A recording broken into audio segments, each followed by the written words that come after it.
Hi, everybody. Welcome back to my column. My name is Joanna Koleth, and this is Made to Move. Last week, we talked about your glutes and your hamstrings.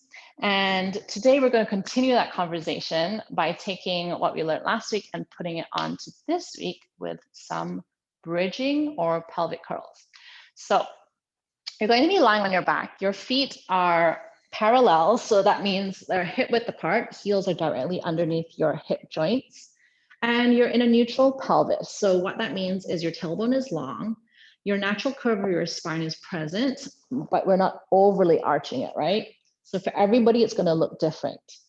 So just find the position for yourself on your mat.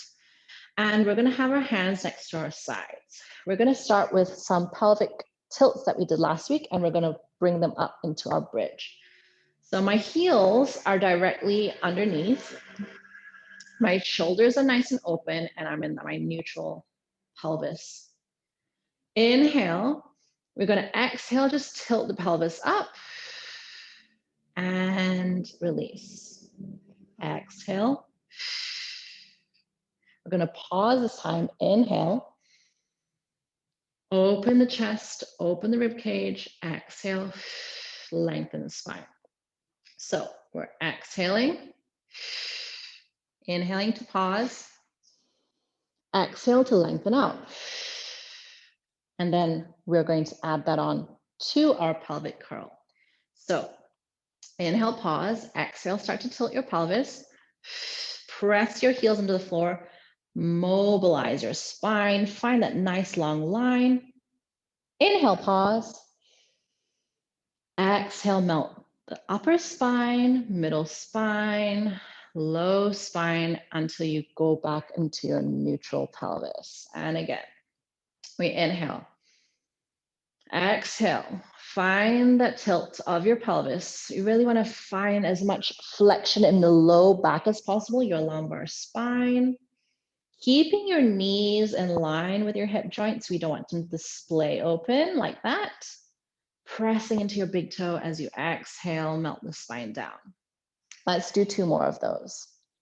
So as you're doing your bridging, we're really working your hip extensors and your glutes and your hamstrings, while your core is helping, your abs are helping to stabilize your pelvis. So really find that nice extension. Inhale at the top, pressing your arms firmly down to keep your shoulders nice and wide. Find your neutral spine, try to maintain it throughout the whole thing. All right, on your next one, you're going to stay up there. We're going to go into a little bit of a shoulder bridge prep. All that means is we're going to combine what we did last week, our leg lifts, with our bridge or our pelvic curl. So lifting off your right foot, pressing your left foot firmly into the floor, tap that toe down and lift it right up again. We'll do 4 on this side. That's right. You may be feeling this in your hamstrings of your left foot. Really keep that left leg stable. Just finding the extension through that hip.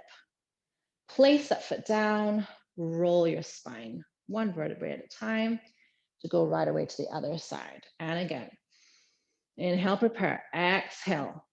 Lengthen the tailbone underneath, open through the back.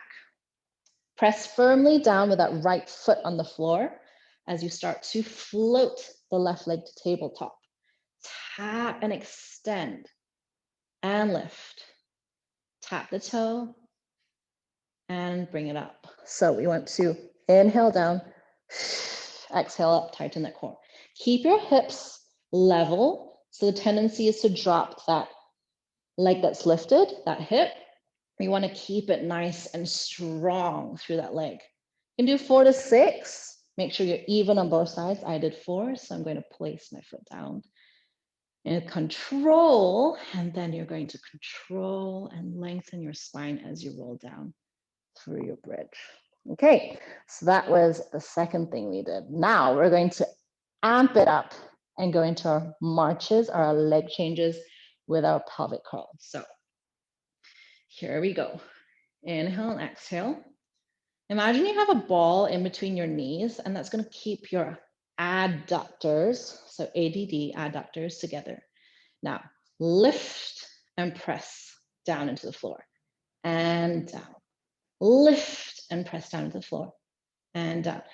This is quite challenging compared to our leg lifts before. Our leg changes really are quite dynamic because you're shifting your weight from one side of your body to the other side with as much core control and pelvic stability as possible. So you want to keep your arms down to help you find that stability, especially if you're doing this for the first time.